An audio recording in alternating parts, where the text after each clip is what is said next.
Prenez garde. Prenez garde, mais je sais une chose. Dans ce royaume, nous ne faisons pas d'erreur. À cause de l'esprit de discernement, l'esprit de sagesse, l'esprit d'intelligence, l'esprit de discernement aiguisé que nous avons, les 7 lampes, nous voyons très clair lorsque nous voulons sélectionner. Judas ne faisait pas partie des 3 qui étaient montés sur la montagne à Jésus. Il ne pouvait pas faire partie. Qui sont les 3 amis plus proches de toi actuellement où je te parle? Je prie que Judas ne fasse pas partie d'eux. Ok, nous allons lire maintenant Daniel 3.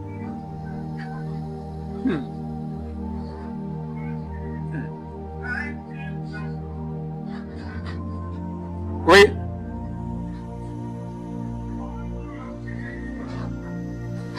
Daniel. Oh non, verset 1. Le roi Nebuchadnezzar fit une statue d'or, haute de 60 mètres et large de 6 côtés.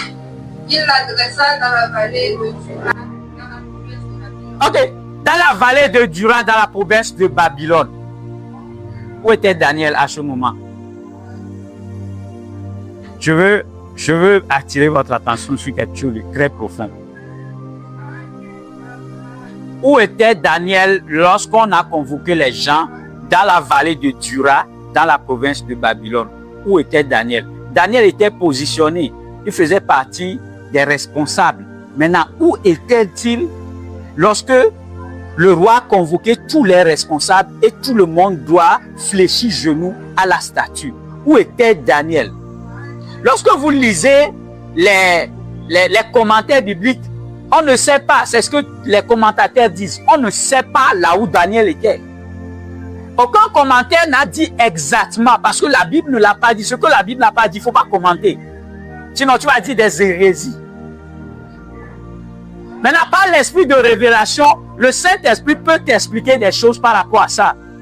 Et l'une des choses que le Saint-Esprit m'a dites par rapport à ça, c'est que, vrai que tu es loin, vrai que tu vas faire des exploits avec Dieu.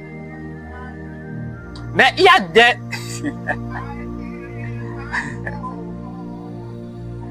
il y a des tentations. Parce que tu es homme. Si Dieu ne t'exempte pas de ça, tu ne vas pas faire long feu. Vous me comprenez?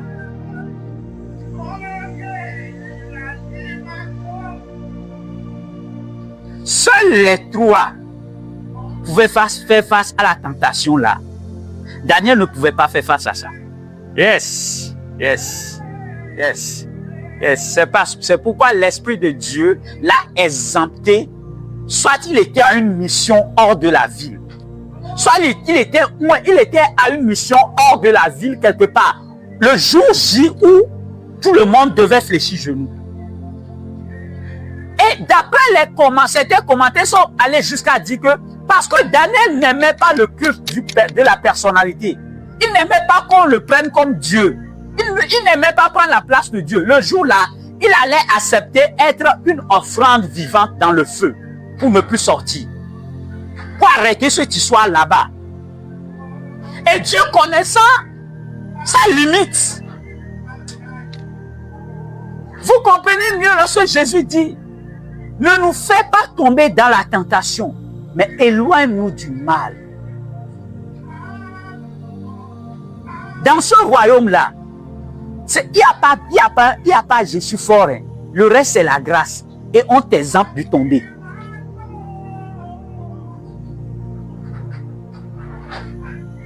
Vous croyez que ceux qui tombent dans la fornication, eux tous, c'est des gens qui aimaient la fornication? Non! Non, ils sont tombés dans une tentation. Bien préparée par l'ennemi.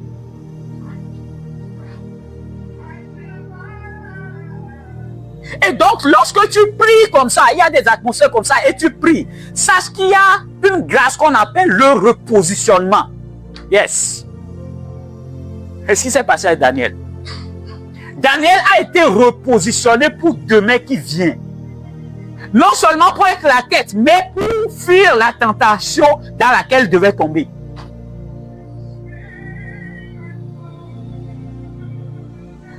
Et si tu pries et que tu rentres dans cette grâce de repositionnement, Dieu ne te fera jamais épouser un inconverti qui va t'amener dans certains types de tentations demain. Il va te shifter à épouser réellement un chrétien qui aime le Seigneur pour t'exempter de jouir de... Si j'utilise le mot jouir, comprenez-moi bien.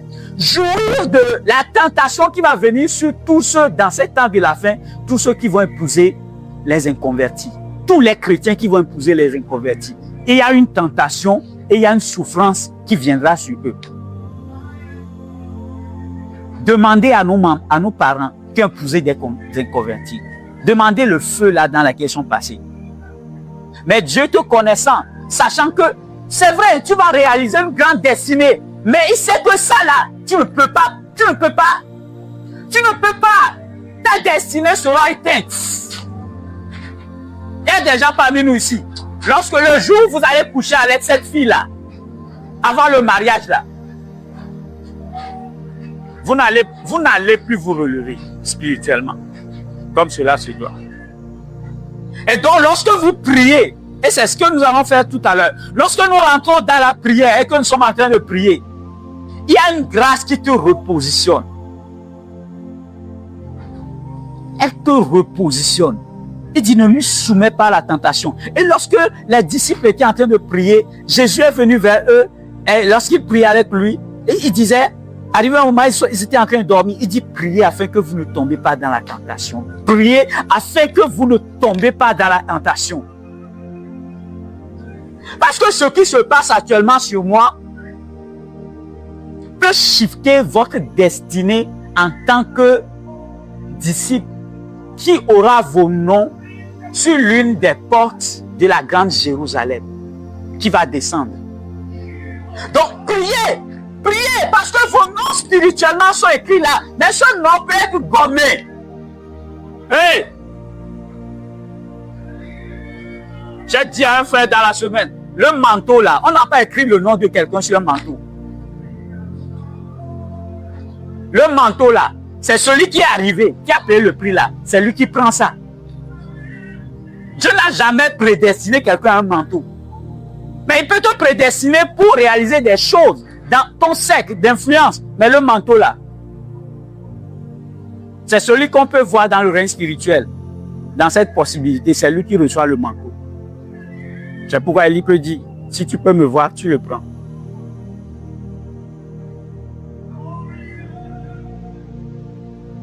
Tu es prêt pour prier?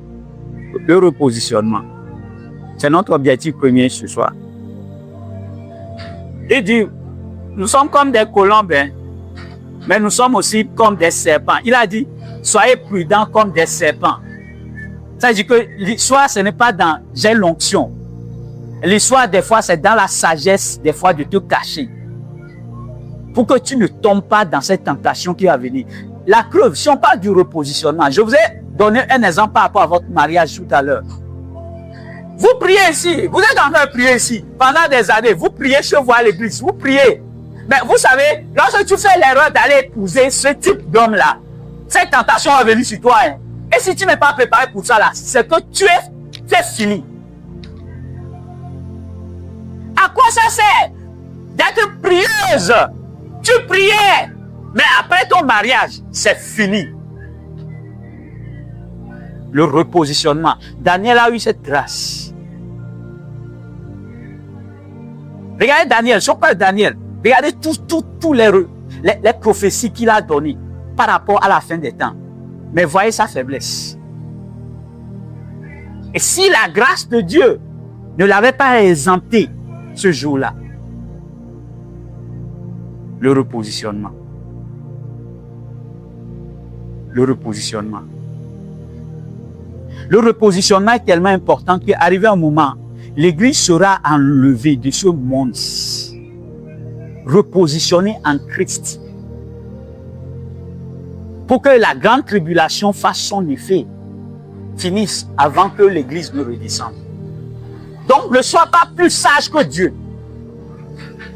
Face à la terreur dans laquelle les chrétiens sont en train de passer en ces temps de la fin, il faut que tu sois repositionné pour ne pas tomber dans certaines tentations. Je suis sérieux ce soir. Tu dois prier jusqu'à te repositionner. Ce qui s'est passé avec Daniel, ça doit se passer avec toi.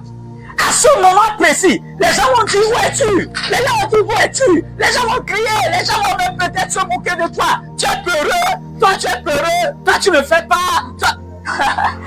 tu vas leur dire, je vous donne un temps. Un temps seulement rester là. Avant qu'on ne te voie, c'est toi qui graines des milliers.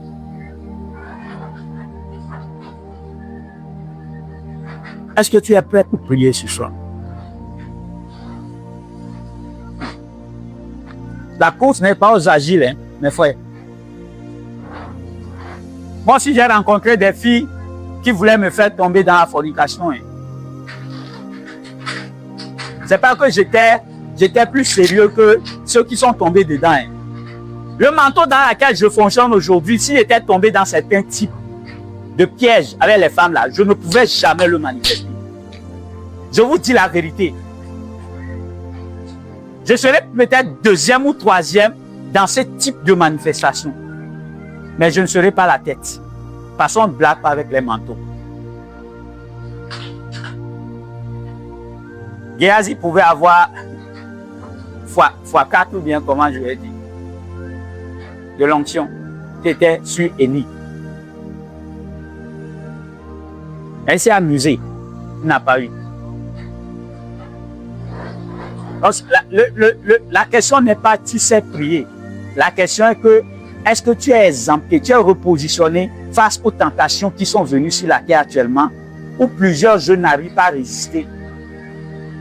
Les gens ont prié hier, aujourd'hui tu ne les veux pouvoir plus prier. Vous croyez que ce qui se passe, c'est de l'amusement?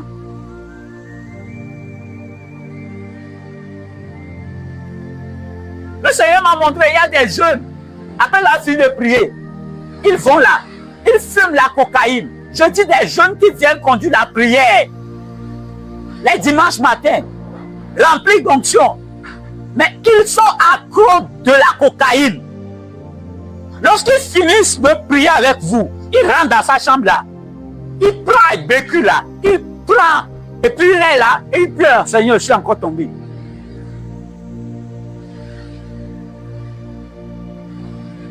Ceux qui sont là, vous croyez qu'un jour, Dieu va l'amener à drainer des milliers. Allez sur ta attitude là. Ça, Pierre, tu vas nous aider. Le repositionnement. Le repositionnement.